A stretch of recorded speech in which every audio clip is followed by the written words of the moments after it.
نظم ده چې باچا ته غوږ شه زه یو څو د غم سندرې کومه د زړه له درده څو ترخې ترخې خبرې کومه که د چا زړه پرې خفه کېږي هېڅ پروا نه لري که څوک پې مري که پاتې کېږي هېڅ پروا نه لري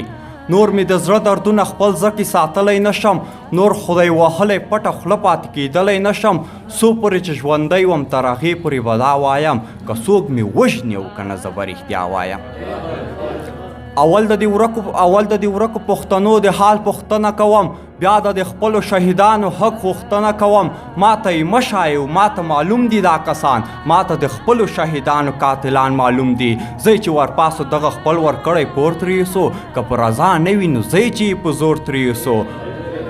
زه چې ورپاسو دغه خپل ورکړی پور ترې یوسو که په رضا نه وي نو زه چې یې په زور ترې یوسو په خپله خاوره د هر څه نه خپل اختیار ښه دی همداسې مه کښېنه جانانه یو څه کار ښه دی او د غلامۍ نه قصر لس ځله په دار ښه دی همداسې مه کښېنه جانانه یو څه کار ښه دی د غلامۍ نه خسر لس ځله په دار ښه دی که نن هم ویښ نه شوې او نن هم لاس په کار نه شوې ویده پښتونه بیا به هېڅکله بیدار نه شې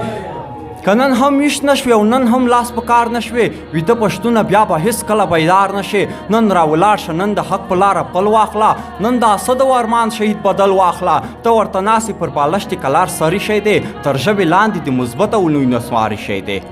نو په دې خوبو په کلار خو وطن نشي ګټی په دې چیلم او په نسوار خو وطن نشي ګټی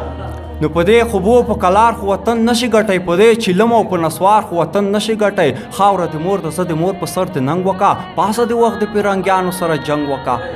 که دا کوی نشي نو بیا لسو ته د بنګړي واچوه په کور د کښېنه غوږو ته د ولي واچوه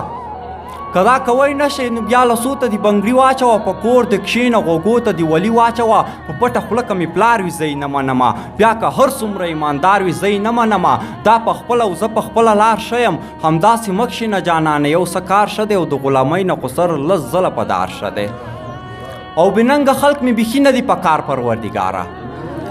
بېننګه خلک مې بیخي نه دي په کار پروردګاره سل رانه واخله خو یو سړی راکه د کار خالقه چې د دې ستړي او غمځپلي قوم ساتنه وکړي چې دا ولس راویښ کړي او د هر جبر غندنه وکړي زه تش په خوله او تش په نوم مسلمانان نه غواړم زه دا لوی بریتې او لوی ګیري لسماران نه غواړم داسې څوک غواړم چې دې خاورې ناغیار لرې کړي دا زړونه وګټي او دغه ازغن تار لرې کړي داسې څوک غواړم چې دې خاورې ناغیار لرې کړي دا زړونه وګټي او دغه ازغن تار لرې کړي پروردګاره داسې یو نر ځوان راته پیدا کړه یا یو نجیب پیدا کړه یا یو باچا خان پیدا کړه نور د مرغانو په شان کپس کې ژوند کولی نه شو نور د ملا په شان خوله پټې ساتلی نه شو چې په منبر کې یوه خبره د حق نه کوي زه یې خلاف یم چې ناردان الحق نه کوي زه یې خلاف یم چې ناردان الحق نه کوي